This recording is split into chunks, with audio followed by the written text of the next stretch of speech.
Fueron víctimas de ese despotismo.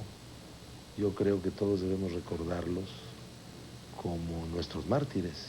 Bueno, en este momento creo que ya no lo hizo, ya no ocurrió así, no permeó el movimiento estudiantil en las universidades estatales, está en otra circunstancia, en otro momento, y el movimiento en UNAM va en una situación de declive, no de auge, de tal manera que no podemos prever que vayamos a caminar hacia un crecimiento de un movimiento nacional.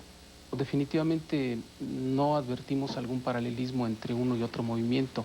Los entornos son diferentes, han pasado casi 30 años entre una y otra etapa. El tiempo, el contexto han evolucionado de tal forma que la participación ciudadana, la socialización, la ciudadanización de las decisiones es ahora más frecuente en todos los ámbitos.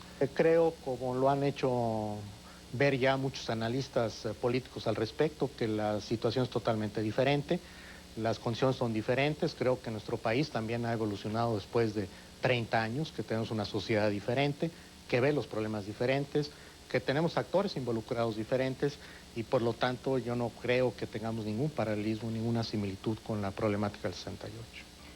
Señoras y señores, muy buenas noches. Es para mí un placer darles la más cordial de las bienvenidas, como todos los sábados, a este su programa Hablemos Claro, en vivo y en directo a través de Azteca 7. El día que termina tiene un significado casi sacralizado por el imaginario social y político. 2 de octubre no se olvida. Y así se han cumplido 31 años de la muerte de estudiantes y ciudadanos comunes en Tlatelolco, bajo el fuego cruzado de francotiradores y ejército. La verdad nunca se ha podido esclarecer, a pesar de que sabemos que muchos de los actores más importantes de aquellos momentos se encuentran vivos. 2 de octubre marca el final de un movimiento estudiantil en el que repercutían los movimientos de todo el mundo, movimiento en que se conjugaban muchos factores. El deseo de una juventud de ocupar un espacio específico en el concierto familiar, social y nacional. Para algunos sectores, como el universitario, era un clamor indignado por la violación a la autonomía a base de tanques y bazucazos. Para otros, era el principio de una revolución como la que acababa de consolidar Fidel Castro, a pesar de que en ese mismo año en Praga la juventud se rebelaba contra el imperialismo comunista. Para la mayoría era la rebelión contra el estado de cosas que prohibía la asociación política libre o las manifestaciones juveniles como el pelo largo, y se resistían a que se les señalara con el chabacano adjetivo de rebeldes sin causa. Por desgracia, para unos pocos era la oportunidad de que el río revuelto les trajera beneficios, y de ahí surgen las líneas que nos llevan a la conspiración de Tlatelolco, al terrible 2 de octubre todavía no explicado. Hoy, algunos jóvenes dicen que vivimos momentos semejantes, que lo que sucede en la UNAM es continuación de un proceso suspendido hace 31 años. Pero ¿por qué solamente está focalizado en la universidad que se localiza en la Ciudad de México? ¿Solamente para ellos existe esta concepción? El mundo estudiantil y las instituciones de educación superior en la Casa de Estudios que Marcelino Perelló dice con justicia que debe de llamarse la Universidad de Copilco, ¿por qué tiene que ser la máxima casa? ¿Dónde quedan las universidades de los otros estados? Hasta en las concepciones llamadas progresistas, ¿somos tan extremadamente centralistas? Para poder mostrar otro ángulo de las cosas, justamente hoy elegimos este día, para lo cual hemos invitado a distintos rectores que representan importantes universidades de la República Mexicana.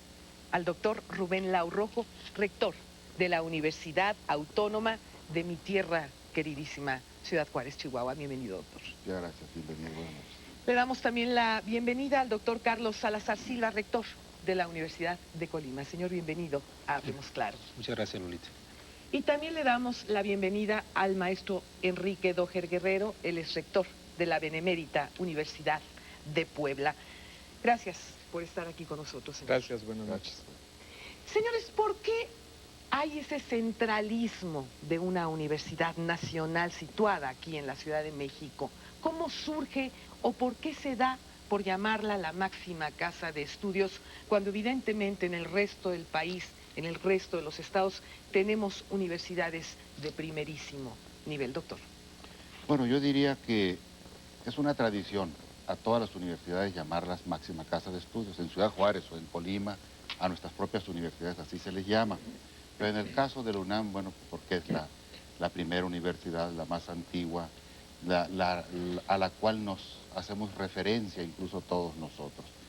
Entonces, y esto está asociado también con toda la gran tradición centralista de nuestro país, pero yo debo decirle que el universo de las universidades públicas estatales es mucho, muy amplio. De hecho, solo hablando de universidades públicas, somos 38 universidades públicas en el país, de las cuales somos 35 en los estados, ¿no? Y además, para avanzar con datos, podemos decir que el universo de la matrícula de las universidades públicas en México, universidades públicas, no estoy hablando de tecnológicos ni de privadas, asciende más o menos, números redondos, 1.300.000 estudiantes, de los cuales 260.000 son únicamente de la UNAM. Todos los demás están en las universidades públicas y obviamente el Politécnico y la UAM. Señor, hablemos un poco de nuestras universidades nacionales. ¿Cuántas oportunidades presentan en licenciatura y en posgrado? ¿A cuántos alumnos ascienden en el caso concreto de la universidad allá en Ciudad Juárez? ¿Y cuál sería su calificación nacional e internacionalmente? Y esta pregunta la hago para los tres rectores. Bueno, en el caso de nosotros, la Universidad de Ciudad Juárez es una universidad muy joven, cumple 26 años justamente hoy, en este mes de octubre.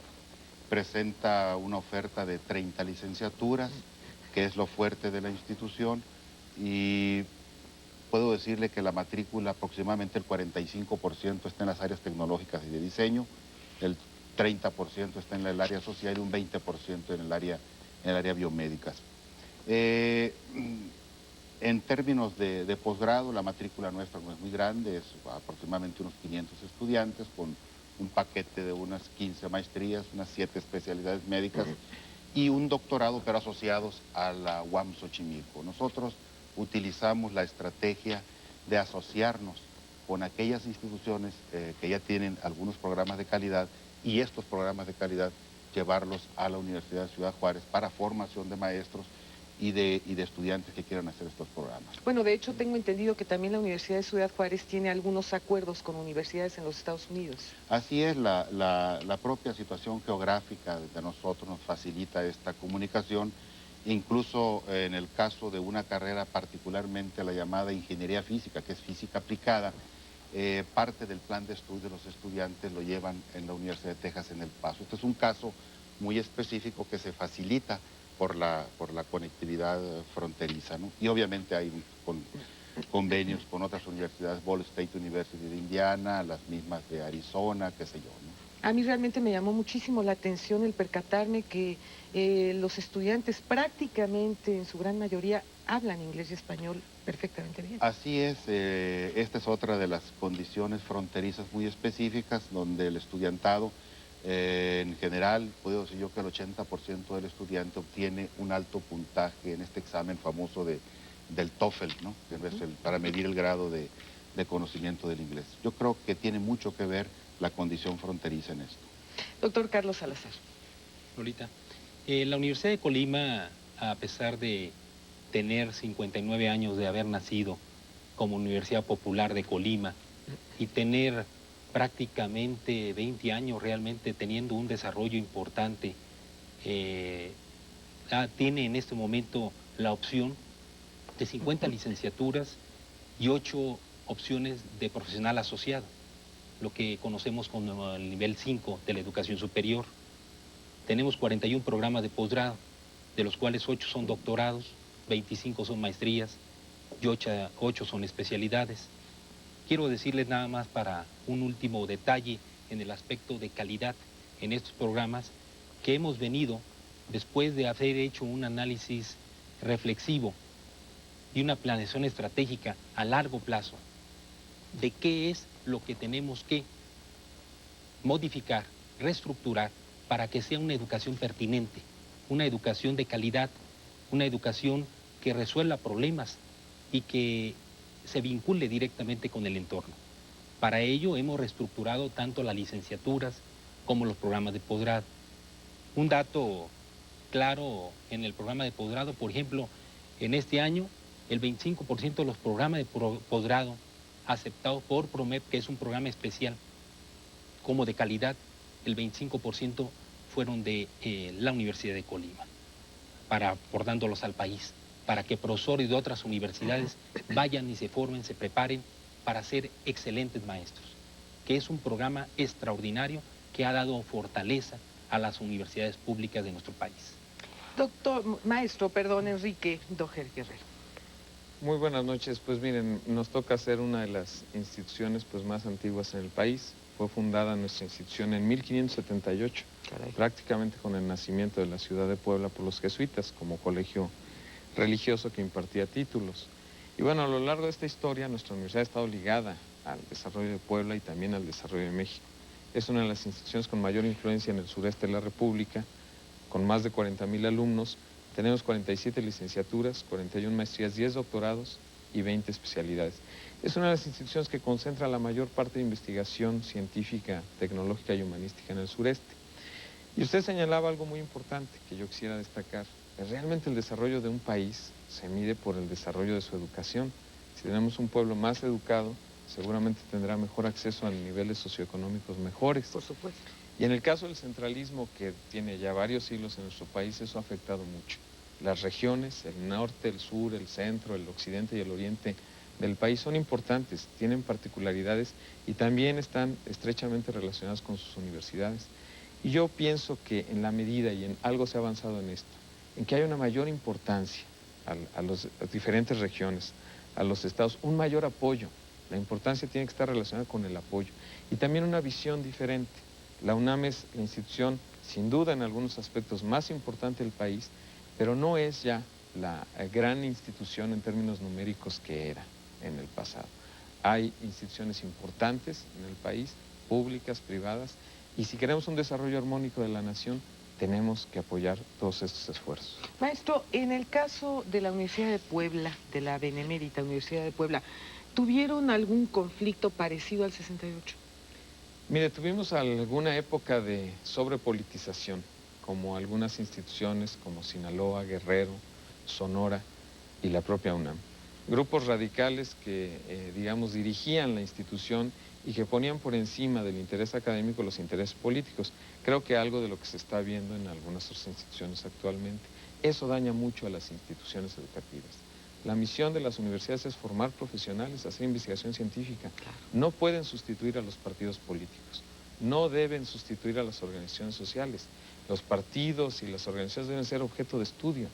La universidad es pluralidad de ideas, se deben discutir todas las corrientes y algo fundamental que en mi opinión, por ejemplo, en el caso de la UNAM lamentablemente sucede, la tolerancia, el respeto y el diálogo constructivo es algo indispensable. No se puede entender una universidad si no hay esos, digamos, ingredientes. Cuando se pierden, entonces se produce inestabilidad y la inestabilidad es lo que más daña a las instituciones. El detener las actividades es lo más grave que puede pasar en una institución educativa. Lo único que no se puede recuperar es el tiempo y eso es grave en cualquier institución. Puebla pasó por eso y afortunadamente con el concurso de la comunidad, con una idea de avanzar en la calidad, de hacer que la universidad pública sea pertinente y sea necesaria para el desarrollo de la región, es como pudimos salir un poco de estos problemas y sobre todo unirnos a las otras instituciones educativas del país que queremos mejorar continuamente. La unión hace la fuerza. Sin duda, la división afecta a todo y sobre todo algo que debe ser rechazado en las comunidades académicas, digamos, las minorías activas, aquellos que se abrogan el hablar por las mayorías, el asambleísmo. Puebla en algún momento sufrió mucho de eso, el que 20 muchachos puedan decidir el destino de una facultad que tenga 1,000 o 2,000 estudiantes, eso es muy grave. Casualmente, hace muy pocos días, ahí en Ciudad Juárez, precisamente se presentó un grupo de paristas a dar una conferencia y no les fue muy bien, ¿verdad? Así es, eso fue exactamente el miércoles, recién pasado. Y bueno, obviamente estuvieron en asamblea con estudiantes y lo bueno fue que nuestros estudiantes, algunos de ellos les mostraron efectivamente la tira de materias y el pago que hace. Concretamente fue un estudiante de psicología, y con nosotros un estudiante de psicología al semestre paga aproximadamente unos 2.500 pesos. Entonces, lo que los estudiantes le dijeron, mira, nosotros efectivamente pagamos mucho, pero lo vemos reflejado porque todo lo que pagamos por cuota se invierte, se le regresa al estudiante por la vía de la inversión en equipo, laboratorios, qué sé yo.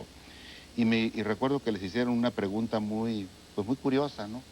Dijeron, bueno, ustedes no quieren pagar, digamos, 600 pesos de inscripción en la UNAM, pero ¿cuánto están gastando para estar aquí en Ciudad Juárez? Que es una cantidad muy superior a los 600 pesos. En realidad no les fue bien, por una razón muy sencilla, Lolita. Mire, Sí, es señor. que todo el estudiantado de universidades de provincia, en cualquiera de nuestras instituciones y muchas otras, todos los estudiantes nuestros pasaron el examen de admisión, están pagando cuotas de diversos niveles hace varios años. Son estudiantes que en los reglamentos que tenemos, si reprueban cierto tipo de materias, automáticamente se les da de baja. Son estudiantes que están presentando el examen general de egreso del Ceneval, y en algunos casos, para ingresar a las maestrías también tienen que presentar un examen.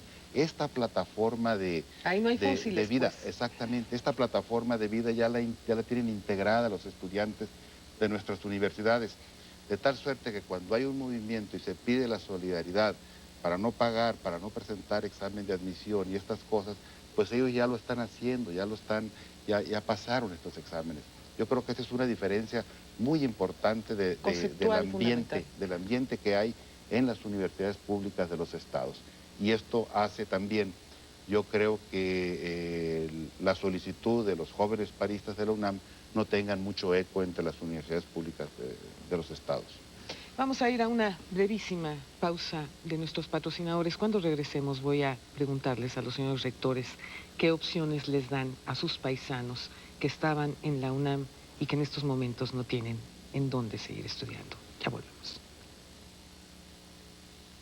Solo me quedó la rabia, el dolor, el sentimiento de indignación que compartimos muchos millones de mexicanos ante lo que considero fue un acto indebido. 16 horas. Unas 10.000 personas comienzan a congregarse en la explanada de la Plaza de las Tres Culturas. Fuerzas de seguridad, agentes uniformados y de civil mezclados entre la multitud, habrían realizado un amplio despliegue por el área. 2 helicópteros sobrevolaban la plaza. 17 horas. Los oradores del Comité Nacional de Huelga comienzan a dirigirse a la multitud desde el tercer piso del edificio Chihuahua. Un estudiante anuncia que la marcha programada al Instituto Politécnico Nacional, entonces ocupado por el ejército, no se realizaría en vista del despliegue de las fuerzas de seguridad. Estalla una bengala que sorprende a los concurrentes. Se escuchan los primeros disparos. 18 horas 10 minutos. La gente, presa del pánico, comienza a correr mientras el fuego se intensifica. El general José Hernández Toledo, comandante del operativo, resulta herido en el pecho. Los disparos surgían de todas partes, en medio de la multitud y desde los edificios aledaños. Fuerzas militares en tanques ligeros y vehículos blindados hacían fuego de ametralladoras. Unos 5.000 soldados con sus bayonetas caladas y disparando armas automáticas asaltaron la plaza con un movimiento de pinzas. La gente buscó abrigo en los edificios y trató de huir a través de las callejuelas del conjunto habitacional para tomar Paseo de la Reforma. Pero fuerzas de seguridad que acordonaban la zona no permitían salir ni entrar a nadie. 21 horas. Grupos de soldados registraron los edificios. Los disparos cesaron hacia la medianoche. Estás encarcelado, aislado obviamente, ¿no? Pero al mismo tiempo te llega información de lo que está pasando. Sientes una impotencia verdaderamente indescriptible. No sabía cuántos amigos míos podían haberse muerto ahí.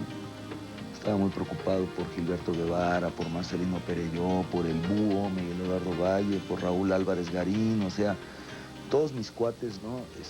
Pues yo empiezas a pensar que obviamente los pudieron haber matado, ¿no? Y no solo eso, ¿no? Mis hermanos, mi madre, ¿no? Que le daba por ir a los mítines.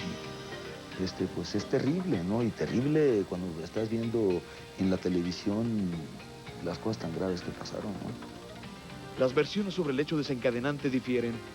Unas dicen que el detonante fue un tiroteo entre dos grupos de estudiantes, otras que francotiradores dispararon sobre el ejército y otras más que la bengala fue la orden para que las fuerzas de seguridad atacaran la plaza. Aún no se ha logrado precisar con exactitud el número de muertos. Mientras el cálculo oficial no sobrepasó de 32, otras cifras oscilan entre 190 y 325. El número de heridos fue mucho mayor y los detenidos podrían haber llegado a los 2000.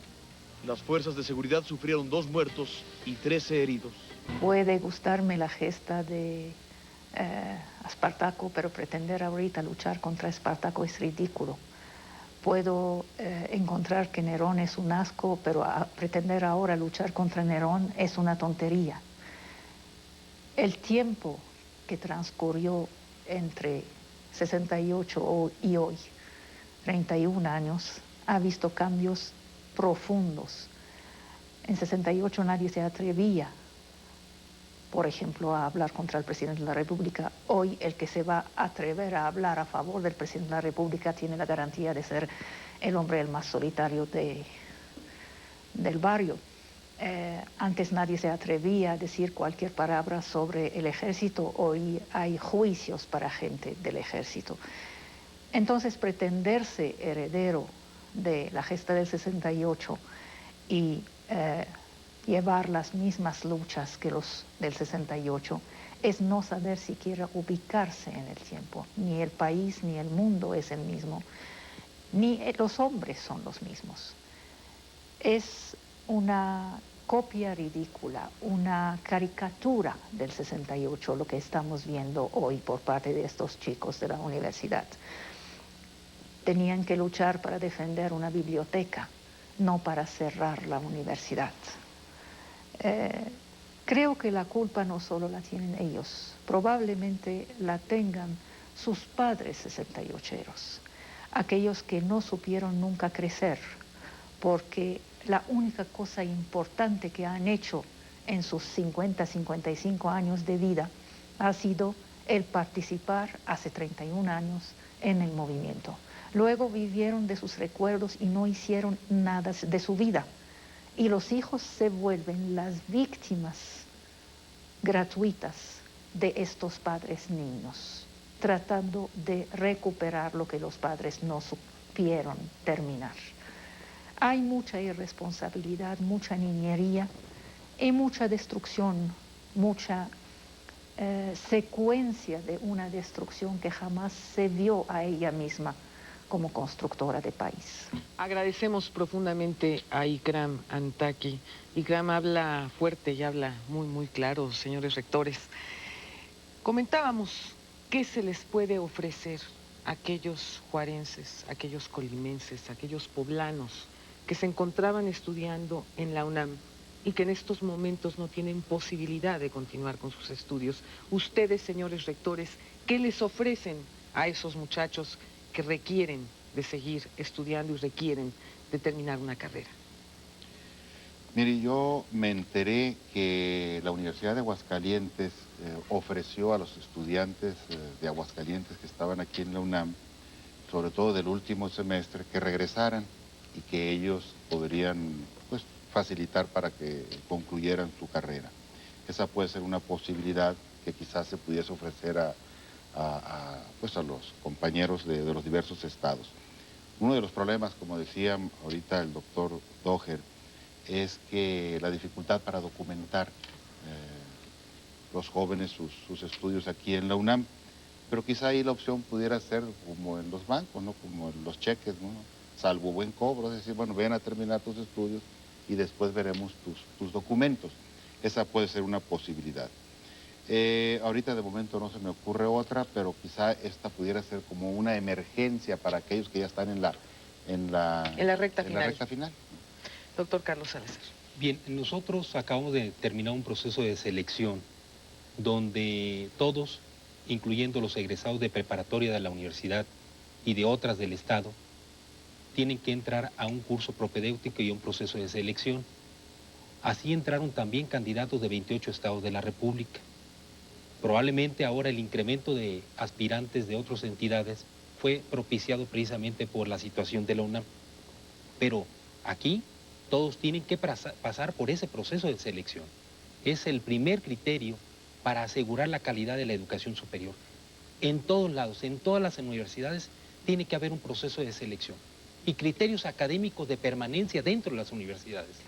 Si esto se quita, si esto desaparece y se gana nada más por persistencia el lugar, bueno, la universidad y los egresados van a sufrir las consecuencias. Por supuesto. ¿Y quién más? La sociedad. La sociedad ha creído en las universidades. La sociedad ha formado las universidades para formar a los jóvenes, a los hijos de la sociedad, para ir a la sociedad como profesionistas a resolver problemas, no a hacer problemas en la sociedad. Por supuesto. Entonces, esto es vital y fundamental, establecer criterios de calidad. Entonces nosotros hemos abierto las puertas a todos los aspirantes de todo el país en esas condiciones y nosotros vamos a seguir creciendo, pero siempre estableciendo como premisa el establecer criterios de selección y criterios académicos de permanencia. Ahí, en la universidad, un joven que reprueba una materia en primer semestre se va a su casa. Por supuesto. Hay facultades que está en primero, segundo y tercer semestre establecido ese criterio. Pero también hay muchas condiciones que favorecen que el joven que llega, aunque no tenga condiciones económicas, se le pueda apoyar, tanto por la universidad como por parte del gobierno del Estado. Entonces, no es exigirle nada más al joven que cumpla, sino también darle las facilidades para que pueda desarrollarse dentro de la universidad. Estamos hablando evidentemente de becas. Claro, de becas y de otro tipo de apoyos, ¿no? Maestro Enrique Doher, el Distrito Federal está pues realmente muy cerquita de Puebla. ¿Qué oportunidades se le pueden dar a algunos de estos estudiantes que están esperando una oportunidad a raíz de este paro en la UNAM? Claro, mire Lolita, como lo ha señalado mi amigo, el rector de la Universidad de Colima, en la Universidad Autónoma de Puebla también tenemos un sistema de selección de aspirantes a ingresar a licenciatura y a carreras técnicas. Lo acabamos de pasar y tuvimos el número de aspirantes más alto de la historia, 23,000 aspirantes y quisieron entrar a la Universidad Autónoma de Puebla. Los criterios de selección determinaron que solo la capacidad instalada la podíamos atender. Y por supuesto podemos buscar alternativas para los estudiantes que actualmente están en la UNAM y que se encuentran en paro. Pero lo que yo quisiera ver es mejor a nivel nacional buscar una solución real.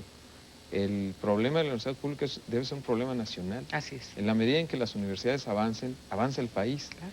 El paro en la UNAM daña la imagen de la universidad pública en general y, digamos, pierde la confianza y la credibilidad ante la sociedad y, sobre todo, los que están en paro creen beneficiar al estudiante es al que más están perjudicando.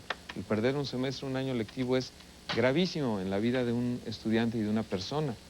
Y no solo eso, se han perdido becas al extranjero, se han perdido proyectos. Y sobre todo, fíjese lo curioso de lo que señalaban la comparación entre el 2 de octubre de 68 y el actual. En el 2 de octubre de 68 la universidad tenía un prestigio social indudable, era respetada. La marcha del silencio encabezada por el rector Barros Sierra fue multitudinaria y la sociedad participaba. La pregunta que debemos hacernos es si en el paro actual la sociedad apoya esto. Yo creo que no, ni siquiera la mayoría de los estudiantes.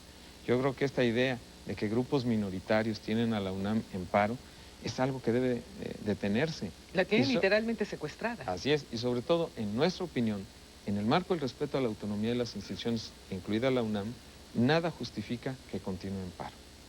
La semana pasada estuvo con nosotros el licenciado Porfirio Muñoz Ledo y hacía un señalamiento muy claro. Nos comentaba que hay 5 niveles del gobierno en el Distrito Federal que están apoyando económicamente a este paro en la UNAM. Esto es realmente muy grave. Eso es gravísimo. Yo creo que la intromisión de agentes externos a la institución es lo que hace un daño enorme. La comunidad universitaria, ese es el sentido. La autonomía tiene como objetivo el que estudiantes, profesores y trabajadores de una institución puedan decidir sus planes de estudio, su forma de gobernarse y de administrarse y tomar sus propias decisiones. Cuando hay intromisión de agentes externos es cuando se producen todo esto. Presencia de grupos ajenos a la universidad, zapatistas en la UNAM cuando su lucha es en Chiapas y bueno, una serie de cosas que complican el panorama y no se le ve la solución. Claro, lo están tomando como botín político, ¿no? Claro, lo mejor para los estudiantes, lo mejor que podemos ofrecerle a los estudiantes de la UNAM es que se solucione el paro, se reanuden actividades y la UNAM, como lo han señalado integrantes de la propia comunidad, no sea la misma que fue antes del paro. Tiene que transformarse como lo estamos haciendo el resto de instituciones y sobre todo ver hacia adelante, ver hacia el futuro. ¿Hay necesidad de que siga existiendo una máxima casa de estudios o podríamos ir dándole ya a cada estado su soberanía educativa en el nivel superior? Bueno, mire, aquí una de las cuestiones que se han estado discutiendo y que se ha, digamos, que ha circulado es qué alternativa va a tener en este caso la UNAM, hacia dónde se va a ir. Yo creo que uno de los grandes problemas que tiene una universidad como la UNAM pues es su tamaño, ¿no? Yo creo que eso la vuelve difícil de gobernar en cualquier circunstancia. Eso por un lado. Por otro, la verdad es que como lo hemos mencionado aquí, la vida en las universidades públicas estatales es una vida donde se han venido imponiendo una serie de criterios, una serie de parámetros y de referencias para garantizar la calidad educativa. Y nosotros sentimos que algunas de estas cosas, quizá por el gigantismo y por las circunstancias propias de la UNAM, no se han podido establecer en la UNAM de una manera ya estable como la tenemos nosotros, ¿no? Entonces quizás yo creo que buscando la alternativa de quizás asociar algunos programas de la UNAM a algunas universidades estatales, sobre ciertas bases de intercambio de estudiantes o de profesores, quizá de esta manera pudiera detenerse o pudiera desfogarse esta presión sobre la UNAM. Lo que sí es un hecho es que creemos nosotros que el crecimiento de las instituciones que ya son muy grandes no debería seguirse dando, ¿no? Sino buscar otras alternativas, quizá fundando otras instituciones, o quizá asociando algunos programas de esas instituciones grandes a otras nacientes, incluso aunque sea en la misma ciudad, en el mismo lugar. Pero dar la oportunidad de que los pequeños crezcan, pero que las gigantes no tengan ya necesidad de seguir incrementando más si quiere entre comillas, o no sé qué tanto entre comillas, su ingobernabilidad, ¿no? Vamos a ir a una brevísima pausa. Estamos transmitiendo en vivo y en directo. Esto es Hablemos Claro. Cuando regresemos, iremos a un interesantísimo reportaje de la universidad en mi queridísima tierra, Ciudad Juárez, Chihuahua. Ya volvemos. El conflicto en la UNAM, que ya tiene 5 meses y parece no tener pronta solución, ha desencadenado una dinámica de enfrentamientos entre los denominados ultras y moderados, en la que cabe preguntarse, ¿a qué intereses responden los llamados ultras? Que se han declarado abiertamente en contra del Partido de la Revolución Democrática y hace un par de semanas atacaron a un vehículo del diario La Jornada. Los hechos han demostrado que a la izquierda representada formalmente por el PRD no le conviene este conflicto, que ha terminado por rechazar toda salida negociada y parece una trampa sin salida. Incluso el subcomandante Marcos se deslindó del autodenominado Heroico Comité de Huelga de la Facultad de Ciencias Políticas y Sociales en un comunicado publicado el domingo 26 de septiembre en un periódico de circulación nacional, en el que declara: le aclaramos al pueblo de México que los zapatistas no somos hermanos del, entre paréntesis, Heroico Comité de Huelga de la Facultad de Ciencias Políticas. El semanario Milenio Público, en su número 107, publica las supuestas fichas de inteligencia de integrantes del Consejo General de Huelga. En esta información, destaca la del líder del Comité de Huelga de Ciencias Políticas, el famoso Mosh, en cuyos informes confidenciales se revela que renta un departamento en la colonia Condesa por 4,700 pesos. Es propietario de un Golf 95. Asimismo, posee una tienda de ropa en el centro de la ciudad. La pregunta es, ¿un estudiante común y corriente puede ser propietario de estos bienes? ¿Qué intereses oscuros dominan el movimiento estudiantil? Para algunos, este problema ya comenzó a rebasar al ámbito meramente universitario para convertirse en un problema de seguridad nacional. En un día como hoy, hace 31 años, el silencio se hizo elocuente, un movimiento estudiantil y magisterial que finalmente fue aprovechado por las fuerzas políticas que sacudió a la sociedad mexicana. Pero acompáñenme a ver el siguiente recuento de los hechos del 2 de octubre del presente año. Esta mañana se reunieron mujeres de blanco y jóvenes no paristas en la Comisión Nacional de Derechos Humanos para manifestar su desacuerdo con la huelga, donde pudimos ver una vez más mantas y pancartas, y al mismo tiempo se hacía una invitación de llevar una veladora para la tarde al Ángel de la Independencia para conmemorar a los caídos del 68. Una vez más, la Rectoría se convirtió en testigo mudo. El acontecimiento el 2 de octubre, donde las pancartas, rostros pintados, claveles blancos y la eterna imagen del Che Guevara se hacía presente, al igual que la V de la victoria. Mantas que hablan por sí solas, como rostros que dicen más que 1000 palabras. Se hacía presente el nerviosismo. En punto de las 2:45 de la tarde, dio inicio la marcha de Ciudad Universitaria a la Plaza de las Tres Culturas, donde aproximadamente eran más de 5000 jóvenes.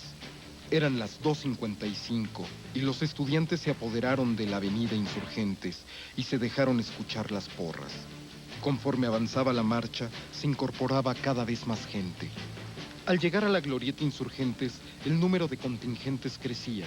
Se hacía repartiendo propaganda y mano a mano mostraban su entusiasmo por conmemorar el 31º aniversario de los hechos sangrientos de Tlatelolco. Mientras tanto, alumnos en contra del paro, exalumnos, profesores y trabajadores de la UNAM y la sociedad en general llevaron un acto para recordar la tragedia que vivió el país ese 2 de octubre en la glorieta del Ángel de la Independencia. Jóvenes no paristas manifestaron su repudio contra la huelga. El Goya no se hizo esperar y niños y jóvenes comenzaron a encender las veladoras y la frase que no olvidamos.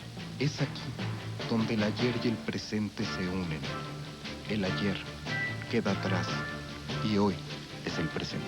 Ciudad Juárez está haciendo un gran esfuerzo por ser institución académica más competitiva del noreste de nuestro país. Esto contempla modernas instalaciones, personal académico altamente calificado y corresponsabilidad entre maestros y alumnado. Este podría ser un ejemplo de la Universidad del 2000. La Universidad Autónoma de Ciudad Juárez es una institución en la que conviven la utilización de una nueva tecnología por parte de los alumnos y un sistema de cuotas que permiten al alumnado arribar a una educación de calidad. ¿Cuáles son las razones para estudiar en esta universidad? Principalmente 3 razones. La primera, por nuestra gran infraestructura de laboratorios, de cómputo, de telecomunicaciones. La segunda, por nuestros actualizados programas de estudios. Han sido revisados a la totalidad, actualizados y conformados a las reglas ya listos para la acreditación para programas de alta calidad. Y la tercera, por nuestra excelente planta académica. Hace 2 años, a partir de la generación del PROMEP, que es un programa nacional para mejoramiento del profesorado, la Universidad Autónoma de Ciudad Juárez y el Instituto de Ingeniería en particular fueron de los primeros que adoptaron este programa y fuimos de los primeros seleccionados para tomar fondos de este programa. Y a partir de esos 2 años, a la fecha, la planta docente del instituto ha aumentado aproximadamente en 20 a 25 maestros de tiempo completo, con una característica primordial, y esa es que todo este maestro tiene lo que se denomina perfil PROMEP. Perfil PROMEP define varias cosas, pero 2 cosas importantes para la calidad académica. 1, tiene que tener un grado superior al grado que imparte. En pocas palabras, si es un maestro de licenciatura, tiene que tener una maestría, y si es un maestro de maestría, tiene que tener un doctorado. Este campus, con tan solo 25 años de vida, tiene instalaciones modernas y bien equipadas. Cuenta con una red universitaria de videoconferencias en la que puede haber comunicación instantánea entre el ponente y los asistentes ubicados en cualquier ciudad con acceso a la red. Cabe destacar que esta casa de estudios ha recibido reconocimientos de empresas internacionales como Tricom por un proyecto de telecomunicación. Pero ¿cómo están cuidando la calidad académica de sus alumnos?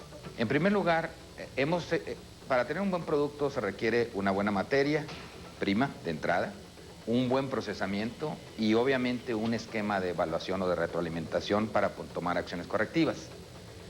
En primer caso, la materia prima de entrada.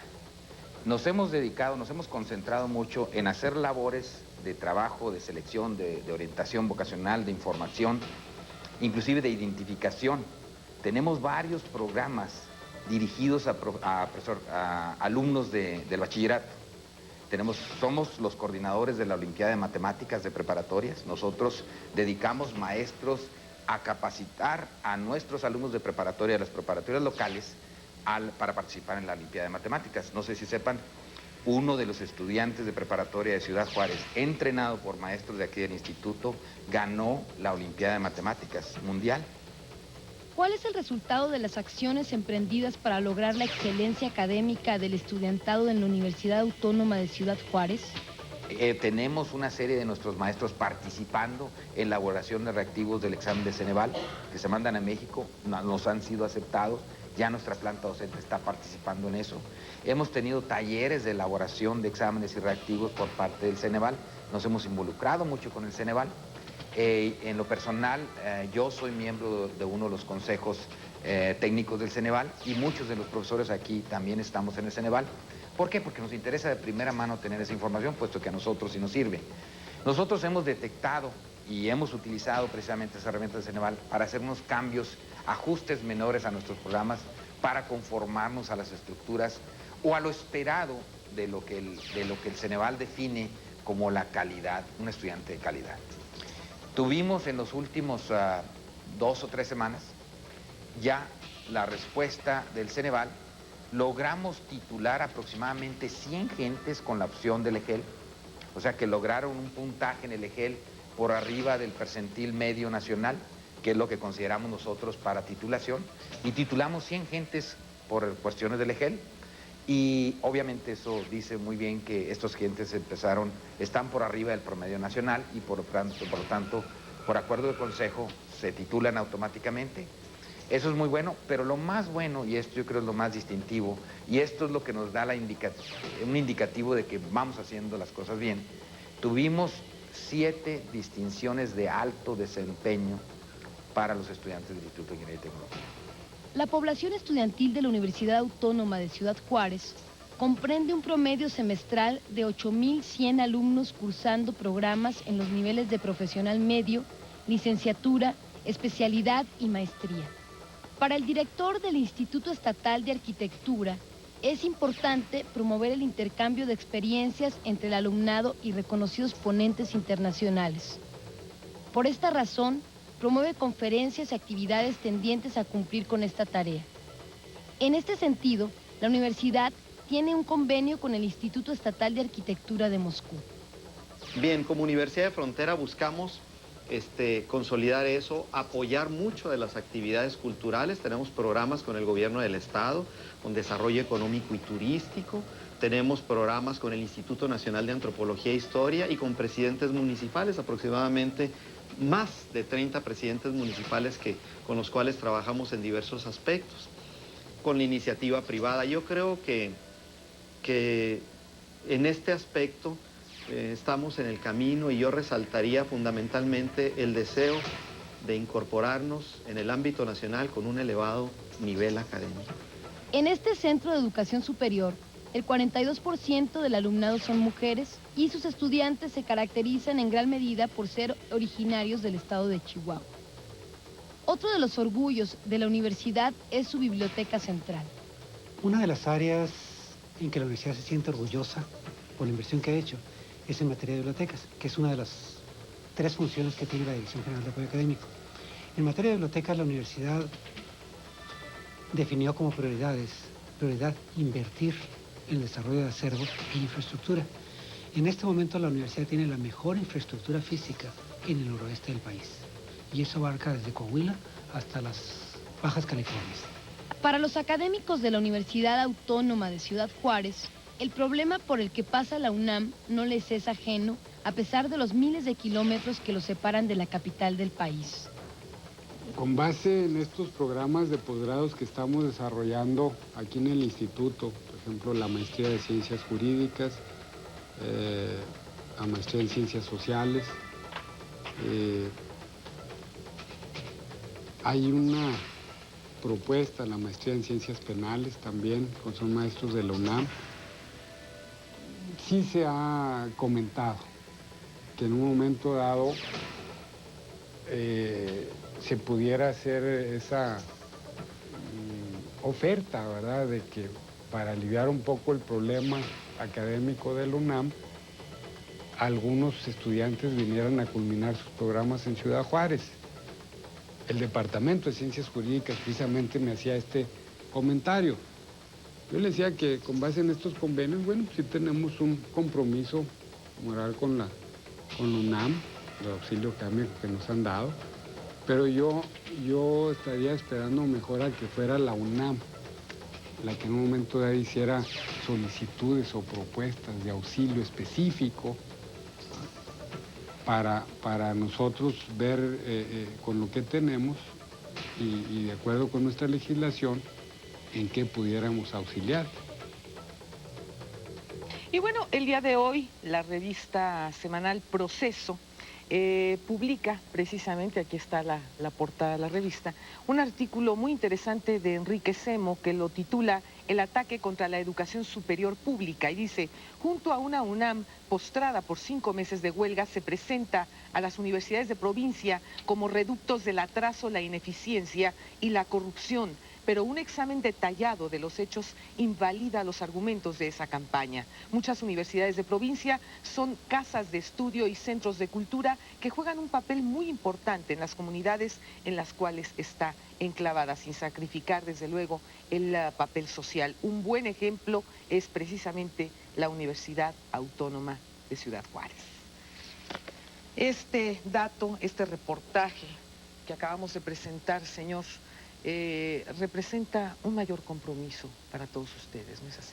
Así es, y lo importante aquí a destacar es que eso que se ve en la Universidad Autónoma de Ciudad Juárez, eso mismo y en grado variable se puede ver en Colima, en Puebla, en Sonora, en muchas universidades estatales de México, ¿no? Entonces, la oportunidad que nosotros tenemos de, a través de este programa, poder mostrar al televidente, a los mexicanos, toda la gran diversidad de instituciones que representan las universidades estatales, pues esto es algo excepcional porque cada institución tiene su propia problemática, su propia vivencia, sus propias fortalezas, sus propias debilidades, pero lo que sí es un hecho es que en el mundo de los rectores y en el mundo académico de las universidades públicas está ya muy metida la idea de la calidad académica, de establecer una serie de criterios para la permanencia de los estudiantes, criterios para la transparencia del uso de los recursos, y además hay otra cosa. Hay 2 programas federales que yo estimamos que son exitosos y que hay que tener en cuenta. Uno de ellos, que viene desde el año 90, es el FOMES, el Fondo para la Modernización de la Educación Superior, donde todas las universidades públicas presentamos cada año proyectos que se concursan y se le asignan recursos extraordinarios. Y esta gran bolsa del FOMES ha sido extraordinariamente útil para el equipamiento, para el mejoramiento y el desarrollo de programas institucionales. Muchos de los laboratorios que se ven, muchos de los equipamientos provienen justamente de estos fondos. Y el otro programa importante es el famoso PROMEP, el Programa de Mejoramiento del Profesorado, que son recursos importantes para la capacitación y la formación del profesorado. Porque como decía un estudiante, de nada nos sirven los buenos laboratorios si no tenemos un buen profesor. Por supuesto. Porque es el sector básico, fundamental, la clave para toda la educación superior. Hoy un buen número de estudiantes salió a la calle a nombre de la educación pública y gratuita. Yo quisiera saber si alguien está en contra de eso o por qué el reclamo, doctor. Bueno, Lorita, yo pienso que todos estamos de acuerdo en que la única limitante para incorporarse a una universidad pública estatal es capacidad para estar en ella. Nosotros, a pesar de tener, como lo está haciendo la Universidad de Juárez, la Universidad de Puebla y otras universidades, cuotas de talleres y laboratorios establecidas incluso por los mismos jóvenes dentro de los consejos técnicos de los planteles, que esos recursos se ejecutan en equipamiento complementario a lo que ha mencionado el doctor Lau, en base a proyectos de equipamiento de los laboratorios. Pero, ¿qué pasa con aquellos jóvenes que no tienen recursos? La misma universidad le da las condiciones para incorporarse a través de un sinnúmero de formas de becas, de apoyos, y que hemos dicho en muchas ocasiones en que ningún joven con capacidad de estar en una universidad se quedará fuera de ella. Llámese Universidad de Colima, o llámese Universidad de Juárez o de Puebla o de Sonora, ningún joven se ha quedado fuera cuando tiene capacidad de hacerlo. La limitante es que no lo tenga para estar en ella. Y ese es el gran problema, cuando jóvenes que intentan permanecer en una universidad cuando no tienen esa capacidad. Yo quiero señalar que así como estamos exigiendo a los jóvenes la situación para permanecer dentro de la universidad, también estamos exigiendo al académico que se forme. Estamos dando condiciones para al académico para que dentro del país, dentro de nuestras propias universidades o incluso fuera del país, salga a formarse y retorne a la universidad para ser mejor maestro. Pero no en las mismas condiciones en que se fue a prepararse. Estamos generando las condiciones para que el maestro retorne con mejores condiciones para ser mejor maestro. Y también quiero decir que el programa de PROMEP, como está contemplado, no establece limitantes para el apoyo a las universidades públicas estatales para que los profesores salgan al extranjero o se queden en el país. Con decirle que para que un joven universitario salga a prepararse al extranjero, hay becas superiores a $130,000 para el doctorado, por ejemplo. Y no hay límite, siempre y cuando reúna los requisitos para que también él cumpla para obtener esa beca, ¿sí? Entonces, las universidades cada vez nos estamos comprometiendo a través de establecer normatividad académica, pero también generar un profesorado cada vez más competente. Y la Secretaría de Educación Pública, en base a esos recursos de competencia en el aspecto de proyectos, nos da la infraestructura para que el maestro cumpla. Entonces es importante. El 68 tiene diversos significados, de allí su relevancia histórica. Momento estelar en la vida de una generación y tiempo insustituible en la vida de una nación. Pero qué mejor que nos hablen claro los protagonistas de los acontecimientos. Acompáñeme a verlos. En todas las universidades fue un movimiento motivado, con una represión real, no imaginaria o buscada. Una lucha social y no intrauniversitaria. Por eso marcó un mito en la historia. Bueno, el 2 de octubre fue un operativo armado por el gobierno para detener a los dirigentes del movimiento o a los que estuvieran ahí. Ellos esperaban que estuvieran una buena cantidad de los dirigentes, encarcelarlos. Yo pienso que el operativo también pues, tenía que contener algún tipo de escarmiento, ¿no? Con el propósito de generar terror. Que el ejército tuvo que manejar dos planes para consumar esa masacre, o las fuerzas que actuaron en esa masacre. Un plan para si avanzábamos y un plan para si nos quedábamos. El hecho es que, no recuerdo los términos exactos, quién argumentó, quién propuso, pero suspendimos la manifestación y bueno, se dio esa emboscada. Se habla de que llegó un general, Hernández Toledo, con un megáfono a avisarnos que nos... Pero eso es una cosa absurda, una falsa, una torpe mentira. Se trata de un mitin de 10,000 personas en donde había oradores que utilizaron un poderoso aparato de sonido que resonaba en toda la unidad. Prácticamente a 1 kilómetro de distancia se podía escuchar perfectamente bien la palabra de los oradores y es absurdo pensar que llegue un general con un megáfono de mano a tratar de avisarnos que dispersáramos el mitin. En la Plaza de las Tres Culturas lo que sucedió fue un acto de poder en el que el Estado mexicano, el gobierno de Díaz Ordaz, había con toda seguridad, como lo hemos descubierto posteriormente, decidido la agresión contra una manifestación pacífica. Los que estábamos en la plaza pudimos percatarnos cómo minutos antes de iniciar el mitin estábamos rodeados por el ejército y a bayoneta calada a las 6 y fracción de la tarde avanzó el ejército después de que comenzaron disparos en el piso 3 del edificio Chihuahua, donde estaba el aparato de sonido del Consejo y los dirigentes. Empezaron a disparar contra la multitud, pero simultáneamente el ejército, con las armas en la mano, comenzaron a disparar contra la multitud. Fue un acto represivo, una masacre de las más despiadadas que yo conozco. El 2 de octubre es algo que le sucede al movimiento de 1968.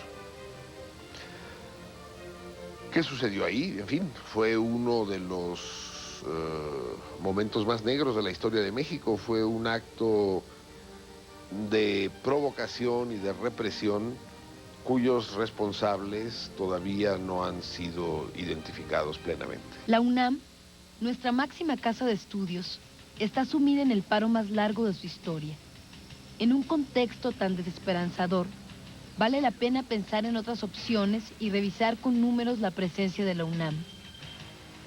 El total nacional de estudiantes de nivel superior es de 1.414.043, de los cuales la Universidad Nacional Autónoma de México tiene 89.140, que cursan estudios superiores. ¿Qué están haciendo las universidades estatales para estar a la altura de la demanda que genera una universidad nacional que cada vez pierde más prestigio? En las universidades estatales el tema de las cuotas no desata polémicas, ya que además de la corresponsabilidad entre alumnos y autoridades, existe una transparencia en el manejo de los recursos. Bien, la Universidad de Sonora en el año de 1992, a partir de una reforma a su ley orgánica, estableció una actualización de su sistema de cuotas. El sistema de cobro de cuotas está basado en 4 salarios mínimos por inscripción a una materia y a su vez es un sistema que permite un manejo claro, transparente de los recursos derivados de cuotas a través de un fideicomiso especial. Una de las instituciones que se encuentra cerca del Distrito Federal y a la cual podrían acudir muchos estudiantes de la UNAM en busca de una oportunidad para no perder más clases es la Universidad Autónoma del Estado de México. Su rector, Uriel Galicia, nos habla de esta posibilidad. Posiblemente esta circunstancia se registre para el ciclo 2000-2001, circunstancia que ya empezamos nosotros a identificar, puesto que han acudido alumnos de la UNAM a solicitar información. Pero no, de hecho, hemos encontrado una demanda que se pueda registrar para este ciclo, el 99-2000, como importante de alumnos que hayan buscado su ingreso a nuestra universidad. El rector de la Universidad Autónoma de Tabasco, Freddy Arturo Priego, nos habla de la opción de aceptar en la casa de estudios que dirige a estudiantes de la UNAM. Independientemente de la Universidad Nacional Autónoma de México, los estudiantes de toda la República Mexicana tienen opciones en las diversas universidades públicas que existen en cada uno de los estados. Se les permite estudiar, realizar cualquier actividad de carácter académico en todas las universidades del país. En todas las universidades hay licenciaturas que son acordes con las mismas que tiene la Universidad Nacional Autónoma de México. Y bueno, tenemos llamadas telefónicas. Jorge Tapia del DF dice, las universidades no son autónomas, sino autómatas y degradadas. Esto opina, imagino yo, alguna persona que debe de haber estado en la UNAM. Doctor. Me da mucha pena escuchar de un joven mexicano, creo que no ha tenido la oportunidad y si la tuvo no la aprovechó en una universidad pública de nuestro país. Yo creo que en nuestro país debemos de hablar de universidades de calidad y universidades que les falta llegar a tener esa calidad. No tenemos por qué hacer distingo de universidades públicas y privadas. Yo creo que en nuestro país las universidades públicas hemos demostrado con hechos, ¿sí?, que tenemos mucha calidad para generar profesionistas de calidad. Creemos que no únicamente en número, sino en resultados, por resultados de investigación, resultados de egresados, resultados de titulados, resultados de profesionistas que están participando en proyectos productivos nacionales. Tenemos los datos suficientes para demostrarle a quien quieran, ¿sí?, que las universidades públicas son viables. Alguien hace unos días en Colima, en la universidad, dijo que el desarrollo del país debe estar sustentado en educación. Y el faro guía de la educación debe ser, a nivel superior, la educación pública. Y definitivamente, en este momento, yo creo que van a pasar muchos años para que las universidades públicas sean desplazadas en ese aspecto. Me da mucha lástima de veras escuchar ese comentario, pero creo que es una opinión muy aislada. Creo que los jóvenes mexicanos que han tenido la oportunidad de beneficiarse por la educación superior tienen otro concepto diferente. ¿No será precisamente por el desprestigio que ha sufrido la UNAM, porque la llamada es de aquí, del Distrito Federal? Bueno, nosotros hemos platicado, los rectores, de que efectivamente nos está llegando la evaluación, pero no nada más a nivel nacional, internacional, creyendo que si la UNAM, la máxima casa de estudios a nivel nacional, se encuentra en estas condiciones, bueno, las demás deben de estar peores que la UNAM. Y creo que no es en el momento actual como se quiere hacer ver. También se está tratando de generar un desprestigio, no sé con qué sentido, el trabajo de las universidades públicas. Es importante el ver ahora cómo los periodistas han ido a las universidades públicas y han visto el trabajo que venimos haciendo los académicos, los directivos, pero con la corresponsabilidad de los jóvenes universitarios. Así es, a nosotros nos consta. Es una cara diferente del joven que está involucrado en ese proceso. Hay alegría, hay deseo de superación, hay compromiso en la universidad, porque saben lo que representa ser un buen profesionista y lo están viviendo ellos como consecuencia de que sus padres a lo mejor nunca tuvieron la oportunidad de serlo. Así es. Entonces están aprovechando esa oportunidad y ojalá, si este joven no la ha aprovechado, recapacite y se incorpora a una universidad pública. Lo invitamos a que se incorpore y conozca lo que es formarse en una universidad de México. Oscar Rodríguez está llamando de Texcoco, dice, ¿qué proponen para los estudiantes rechazados que no tienen recursos y para el rector de Puebla que defina lo que significa autonomía y si realmente es efectiva? Bueno, como lo señalaba, la autonomía que tiene rango constitucional está dedicada a las instituciones públicas, que define su capacidad de autogobernarse, de administrarse, y algo que preserva la libertad de cátedra, el poder realizar labores académicas y de investigación del más alto nivel. Y bueno, señalando la idea de la imagen de la universidad pública en general en nuestra sociedad, debe ser algo en el cual la sociedad confíe. Lo más difícil de ganar es precisamente eso, y es muy fácil de perder. Digamos, un paro de 5 meses pues tiene la idea de que la institución no trabaja, se desperdician recursos y que es una institución de mala calidad. Y yo coincido con mi colega, el rector de la Universidad de Colima, que hay un gran esfuerzo de las instituciones públicas y también de algunas privadas por mejorar continuamente. También estamos convencidos que el desarrollo del país tiene que ver con la formación de profesionistas, de profesionales, de científicos. Está demostrado que Norteamérica, Europa y algunos países asiáticos se han desarrollado gracias a tener un buen nivel educativo general, pero también a formar científicos, a tener en sus industrias y en sus empresas una innovación constante tecnológica, que eso solo se logra con educación, y la educación a ese nivel se recibe en universidades públicas y privadas, por supuesto. Ahora bien, la autonomía es un elemento indisociable de la educación superior en nuestro país. Se ha pervertido en algunos momentos, se ha abusado de ella. Sí, pero inclusive hay algunos gobernadores que suelen nombrar a los rectores. Bueno, eso es, digamos, atentar a la autonomía de la institución. Vamos, No decimos nombres porque no vamos a balconear. Pero la idea también es que la autonomía preserve el respeto de autoridades federales, locales, hacia la comunidad. Yo lo señalaba en una de mis intervenciones, la idea de comunidad, que es desde el principio de las universidades en el medioevo, es una comunidad de profesores y estudiantes con un mismo objetivo, el conocimiento y la formación. Eso persiste hasta la fecha. Aún en las universidades grandes debemos preservarlo. Y en esta comunidad deben ser los integrantes de la misma los que definan y decidan su presente y su futuro. Mónica Ortega del DF dice, ¿qué deberíamos hacer los exalumnos de la UNAM para entrar a sus universidades ya que no tenemos nuestros papeles? Rector. Bueno, mire, yo creo que lo primero que podría hacerse ellos es investigar qué programas ofrecemos nosotros y luego acercarse, porque también nosotros tenemos un problema en nuestros propios estados.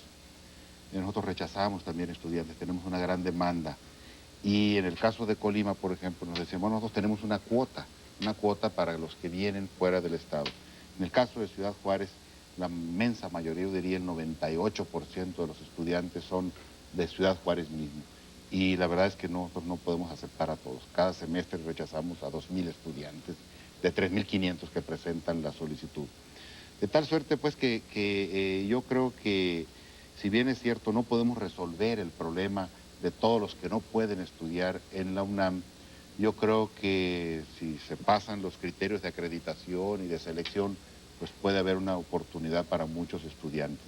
Incluso podemos decir, el sistema de becas que se tiene en las universidades públicas estatales, en el caso de nosotros, y es muy similar en las demás, pues tiene que ver con el promedio. Aquel que saca 9 de calificación, ese tiene una beca con tal de que la solicite. Entonces, es gratuita, digamos, entre comillas, o sea, pueden no pagar, pero sí que esté condicionado a un nivel de rendimiento. La excelencia académica es lo que va a marcar la enorme diferencia. Así es, definitivamente. Y yo creo, y yo quisiera también ahorita aprovechar un poquito para volver a la llamada del joven. Yo creo que, además de lo que comentó aquí el colega de Colima, una de las cosas que nosotros hacemos es invitar a la gente a que conozca las universidades, que se pasee por ellas, que vaya y vea qué es lo que hay, ¿no? Porque a veces juzgamos simplemente por estereotipos. Por ejemplo, ahorita está muy condensada la opinión de las universidades públicas por el problema de la UNAM, pero la UNAM tiene un problema, pero no se reduce a ese problema. La UNAM tiene áreas de gran calidad, áreas de gran excelencia que hay que preservar y de la cual nosotros nos colgamos para recibir auxilio académico de la Universidad Nacional Autónoma de México. Entonces yo creo que no hay que identificar el problema con toda la institución. Y esto es lo que nos preocupa a los rectores de universidades públicas, que esta imagen negativa vaya a permear de tal manera que pudiera haber en la confección de ley de egresos del año que entra alguna animadversión que pudiese afectar el financiamiento a las universidades públicas. Sería gravísimo. Por eso nosotros queremos de alguna manera invitar, ¿por qué no?, a las comisiones de diputados a que hagan un recorrido por universidades públicas. Nosotros los invitamos a Ciudad Juárez, estoy seguro que los colegas y muchas otras universidades públicas mexicanas estarían en la mejor disposición de organizarles todo un recorrido para que vean qué son las universidades públicas estatales. La ANUYES, Asociación Nacional de Universidades e Instituciones de Educación Superior, agrupa a las principales instituciones de educación superior del país y su misión consiste en contribuir a la integración del sistema de educación superior y al mejoramiento integral y permanente de las instituciones afiliadas en los ámbitos de la docencia, la investigación y la difusión de la cultura. La ANUYES ha colaborado desde 1950, fecha de su fundación, en la formulación y concertación de programas, planes y políticas nacionales orientados al desarrollo de la educación superior mexicana. En este contexto, su presidente, el doctor Julio Rubio Oca, dio a conocer una propuesta encaminada a mejorar la calidad de la educación. La Asociación Nacional de Universidades e Instituciones de Educación Superior, desde su fundación en 1950, marcó como uno de sus propósitos fundamentales el realizar estudios y a su vez diseñar propuestas, iniciativas que coadyuvaran al fortalecimiento y al desarrollo del sistema de educación superior. Propósito que ha venido cumpliendo a lo largo de estas 5 décadas. La ANUYES ha sido siempre una organización participativa en el diseño de propuestas, en la incorporación de iniciativas en los programas de desarrollo del sector educativo, particularmente en el ámbito de la educación superior, y continuando pues con estos esfuerzos que se han venido realizando en las últimas décadas. La asociación está trabajando desde hace aproximadamente 1 año y medio en una propuesta que busca aportar nuevas iniciativas, nuevos elementos para seguir desarrollando y fortaleciendo el sistema de educación superior en nuestro país. ¿Pero qué contempla esta propuesta, tomando en cuenta que la ANUYES es una asociación no gubernamental que agremia a las 113 universidades e instituciones de educación superior más importantes, tanto públicas como particulares? La propuesta está fundamentalmente sustentada en 2 grandes principios. Uno de ellos es el reconocimiento de que es necesario seguir trabajando y fortaleciendo los esfuerzos, redoblando esfuerzos en pro de la calidad, es decir, todos los programas que necesitamos dar continuidad y otros nuevos que se requieren poner en práctica para continuar con este esfuerzo en pro de la mejora de la calidad del sistema de educación superior. Héctor Pérez, del Distrito Federal, dice: el paro afecta a los estudiantes tanto que el presidente de Canacintra dijo que se iban a suspender contrataciones de egresados de la UNAM. ¿Cuál es la opinión de ustedes, señores rectores?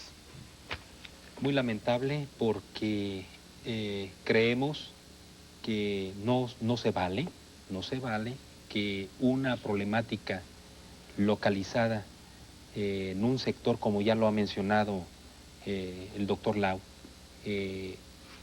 cierre las puertas a egresados de programas de posgrado, por ejemplo, que están trabajando y que no han suspendido actividades. Lamentable, porque una gran cantidad de jóvenes, no nada más de este momento que van a egresar, sino que han egresado, también se les cierran las puertas.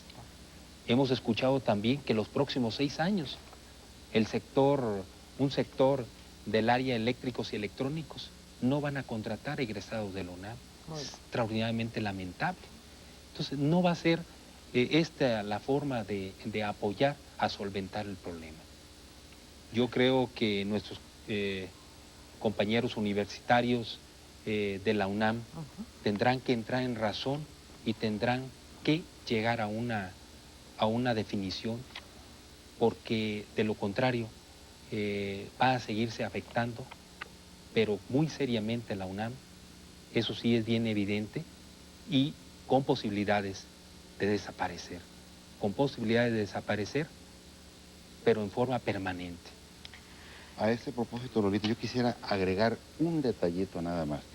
Miren, si parte de las peticiones de los jóvenes paristas es eliminar algunos criterios de selección que apuntan hacia la calidad, y si no se introducen elementos que garanticen una mejor preparación del estudiante, esa idea que hay o que está circulando ya de no contratar egresados de la UNAM, pues va en contra de los estudiantes mismos, ¿no? Entonces yo creo que los jóvenes paristas deberían de reflexionar en ese sentido. ¿Qué impacto negativo puede tener en la formación de ellos mismos esta lucha por derribar ciertos criterios de selección que apuntan a mejorar la calidad de la educación? Vayamos ahora con nuestro enviado especial, Alfonso Flores, para ver, todavía no lo tenemos listo. Parece ser que tenemos un pequeño problema precisamente de tipo técnico, pero él se encuentra en la Plaza de las Tres Culturas y en un momento más estamos ya listos. Vamos a ver. Bueno. Sí, Alfonso, muy buenas noches. Buenas noches, Lolita. Mira, nos encontramos aquí en la Plaza de las Tres Culturas, ¿sí?, en donde se llevó a cabo la manifestación estudiantil que conmemoró el 2 de octubre de 1968. Sí. Como te digo, estamos aquí en la Plaza de las Tres Culturas y hubo un enfrentamiento en el cual unos jóvenes golpearon a un reportero gráfico del cual aún no sabemos su nombre ni de qué medio informativo representaba. Se lo llevaron a un hospital del cual todavía no tenemos noticias. Algunos de estos jóvenes iban evidentemente bebidos o drogados. Además, se escucharon fuertes sonidos que hasta el momento se identifican como petardos. Por otra parte, en otro punto cercano también se enfrentaron a golpes algunos otros jóvenes. Este es el reporte que te podemos dar al momento, Lolita. Alfonso, te agradecemos muchísimo y seguiremos en contacto contigo. Cualquier novedad, por favor, comunícate con nosotros. Aquí Hablemos Claro inmediatamente. Claro que sí, Lolita, estamos pendientes. Muchísimas gracias. Alfonso Flores, desde la Plaza de las Tres Culturas. Elena Serfín, del Distrito Federal, dice: tengo un hijo de 19 años, está estudiando en la prepa y ya terminó, y él quiere seguir estudiando. ¿Me podrían orientar, por favor, Lolita? ¿Me puede ayudar? ¿Qué le podemos decir a esta madre de familia, señor rector? Bueno, como lo han dicho mis colegas y seguramente en el resto de instituciones, hay todo un sistema de educación superior al cual se puede optar, tanto público, tecnológico y privado. Ya hay instituciones estatales de gran calidad que están haciendo un esfuerzo por mejorar. Y yo sigo pensando que lo ideal, lo deseable es que el problema de la UNAM se resuelva, deje de afectar la imagen de la universidad pública en el país. deje de afectar a quienes deben servir, que son los propios estudiantes de la UNAM.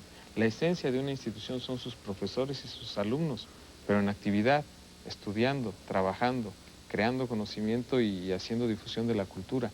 Una institución en paro es una institución destinada a la inestabilidad y a un daño irreparable. Yo creo que eso es algo que sin duda es el exhorto a que impere la razón, el diálogo, la tolerancia, una negociación efectiva, porque no se puede negociar diciendo aceptas lo que yo te digo y si no, no nos sentamos a platicar. Claro, eso no es negociación. Eso no es negociación. Y sobre todo dejar de lado algo que curiosamente en el 68 se escribía, el infantilismo de la izquierda. Todas estas cuestiones que afectan mucho, han afectado a algunas instituciones, están afectando a la UNAM y derivan en opiniones como la que señalaba hace un momento de que no se contratarían egresados de universidades públicas. Eso es lamentable. Yo creo que un egresado de cualquier institución debe tener las mismas oportunidades de competir por un empleo, por un puesto de trabajo y demostrar su capacidad y que lo que recibió en la institución donde haya estudiado sea efectivo para poder desarrollarse en la sociedad y no poner etiquetas o sanbenitos o discriminaciones por venir de tal o cual institución. Reiteramos que las universidades públicas son de calidad, trabajando, esforzándose por mejorar y sus estudiantes también. Desafortunadamente, señores, estamos llegando ya al final de esta emisión. Yo quisiera hacerles una última pregunta, esperando una brevísima respuesta. Como rectores universitarios, señores, ¿qué escenarios ven de salida a este conflicto de la UNAM, señor rector? Bueno, el escenario más deseable, yo creo, es que haya un diálogo, una negociación y sobre todo que se privilegie el hecho de no seguir afectando la educación de la mayoría de los estudiantes, que se privilegie el sacar adelante a la institución, a la UNAM, y que se privilegie el no seguir perdiendo el tiempo. Yo creo que es lo mejor y lo único que nosotros podríamos hacer, yo creo, hacer un llamado, uno de los tantos más llamados que se hace para que la negociación, el diálogo fructifique y se llegue finalmente a concluir este conflicto de la UNAM que afecta obviamente no solo a la UNAM, sino a la imagen de la educación pública en México. Y precisamente en estos momentos tenemos las imágenes de lo que está sucediendo en la Plaza de las Tres Culturas. Vamos a tener ya listo este material para poderles mostrar a todos ustedes el trabajo de nuestros reporteros y esta noticia de última hora. Reitero la pregunta mientras tanto, doctor Carlos Salazar, ¿qué se puede hacer? ¿Cuál es la salida más viable cuando los ultras han decidido ni siquiera aceptar la propuesta de los eméritos? Los académicos están formados, las autoridades universitarias están formadas, están ubicadas, los empleados de la universidad están haciéndolo, recibiendo sus salarios sin devengarlo. Ellos no tienen problemas. Los jóvenes que están sufriéndolas y van a subir las consecuencias son los que no aceptan en un momento dado llegar a un arreglo en beneficio de ellos mismos. Ese es el análisis y la reflexión profunda que deben de hacer los jóvenes universitarios. De lo contrario, ellos y sus compañeros van a ser afectados no en este momento, sino dentro de su proyecto de vida. La formación universitaria es un proyecto de vida, no es un año, no es 6 meses, no son 5 meses, es un proyecto de vida el que se le está afectando. Debe de analizarse muy a fondo. Los rectores creemos que los universitarios son pensantes, son gente pensante, gente que analiza a fondo las cosas y va a haber una negociación, una solución favorable y será en beneficio de todos los universitarios, de todos los mexicanos. Y aquí tenemos ya las imágenes de lo que se suscitó en la Plaza de las Tres Culturas a las 8:58 en punto. Vamos a verlas. Esto es precisamente lo que se llevó a cabo. Estamos viendo en estos momentos, señores rectores. Evidentemente es un video que no cuenta con audio. La violencia no lleva a nada. La esencia de la institución de una universidad debe ser el diálogo, la tolerancia, el respeto a las diferencias y el respeto a la disidencia y encontrar objetivos muy comunes con el fin de avanzar. El escenario que vemos más viable a la UNAM es que se resuelva, que la UNAM se transforme. Eso es lo mejor para el país y para los universitarios. Yo quiero agradecerle enormemente a los señores rectores de la Universidad de Ciudad Juárez, de la Universidad de Colima y de la Universidad de Puebla por haber estado con nosotros esta noche. Gracias también a todos ustedes por su valiente y decidida participación. Recuerden que hablando se entiende la gente, hablando claro, muchísimo mejor.